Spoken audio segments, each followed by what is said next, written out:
هیچ کدومتون هیچ وقت نمیدونستید که این چیزا چقدر میتونه برای گربهتون سمی و خطرناک باشه. شماره 10 شیر پاستوریزه. چون بیشتر گربه‌ها عدم تحمل لاکتوز دارن، خوردن شیر پاستوریزه باعث ایجاد مشکلات گوارشی براشون میشه. شماره 9 بستنی. علاوه بر لاکتوزی که بستنی داره، قند و شیرین کننده های مصنوعیش هم واسه گربه‌ها مضره و اون سرمایه زیادش هم ممکنه معده‌شون رو اذیت کنه. شماره 8 گلابی و خرمالو. مقدار کمش چیز بدی نیست، اما توی مقادیر زیاد ممکنه ایجاد یه سری مسمومیت‌ها و مشکلات بکنه. شماره 7 لیمو. علاوه بر اینکه بوی لیمو واسه گربه‌ها خوشایند نیست، میتونه باعث مشکلات گوارشی و اسهال و تحریک‌های پوستی بشه. شماره 6 استخونای مرغ. استخونای مرغ هر چقدرم که پخته بشه، بازم به خاطر سفت بودن و تیز بودنش میتونه باعث ایجاد خراش و زخم توی لوله گوارش و یا انسدادهای گوارشی بشه. شماره 5 فلفل قرمز. فلفل قرمز باعث سوزش شدید دهان و معده و اینا میشه و باعث آبریزش‌های شدید و مشکلات گوارشی میشه. شماره 4 گیلاس. گیلاس به خاطر که داخل هسته و ساقش سیانید داره، میتونه باعث ایجاد مشکلات تنفسی، مسمومیت و نارسایی قلبی بشه. شماره 3 مغزها. مغزایی مثل گردو و فندق میتونن مشکلات گوارشی، استفراغ و یا حتی مسمومیت‌های عصبی ایجاد کنن. ماکادمیا که خیلی برای گربه‌ها سمیه و میتونه دمای بدنشون خیلی ببره بالا و لرزش توشون ایجاد کنه. دومی انگور و کشمش که باعث نارسایی حاد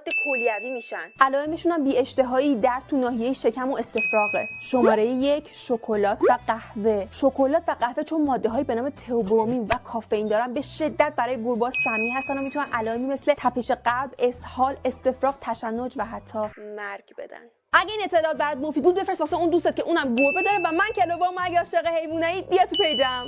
هیچ کدومتون هیچ وقت نمیدونستید که این چیزا چقدر میتونه برای گربهتون سمی و خطرناک باشه. شماره 10 شیر پاستوریزه. چون بیشتر گربه‌ها عدم تحمل لاکتوز دارن، خوردن شیر پاستوریزه باعث ایجاد مشکلات گوارشی براشون میشه. شماره 9 بستنی. علاوه بر لاکتوزی که بستنی داره، قند و شیرین کننده های مصنوعیش هم واسه گربه‌ها مضره و اون سرمایه زیادش هم ممکنه معده‌شون رو اذیت کنه. شماره 8 گلابی و خرمالو. مقدار کمش چیز بدی نیست، اما توی مقادیر زیاد ممکنه ایجاد یه سری مسمومیت‌ها و مشکلات بکنه. شماره 7 لیمو. علاوه بر اینکه بوی لیمو واسه گربه‌ها خوشایند نیست، میتونه باعث مشکلات گوارشی و اسهال و تحریک‌های پوستی بشه. شماره 6 استخونای مرغ. استخونای مرغ هر چقدرم که پخته بشه، بازم به خاطر سفت بودن و تیز بودنش میتونه باعث ایجاد خراش و زخم توی لوله گوارش و یا انسدادهای گوارشی بشه. شماره 5 فلفل قرمز. فلفل قرمز باعث سوزش شدید دهان و معده و اینا میشه و باعث آبریزش‌های شدید و مشکلات گوارشی میشه. شماره 4 گیلاس. گیلاس به خاطر که داخل هسته و ساقش سیانید داره، میتونه باعث ایجاد مشکلات تنفسی، مسمومیت و نارسایی قلبی بشه. شماره 3 مغزها. مغزایی مثل گردو و فندق میتونن مشکلات گوارشی، استفراغ و یا حتی مسمومیت‌های عصبی ایجاد کنن. ماکادمیا که خیلی برای گربه‌ها سمیه و میتونه دمای بدنشون خیلی ببره بالا و لرزش توشون ایجاد کنه. دومی انگور و کشمش که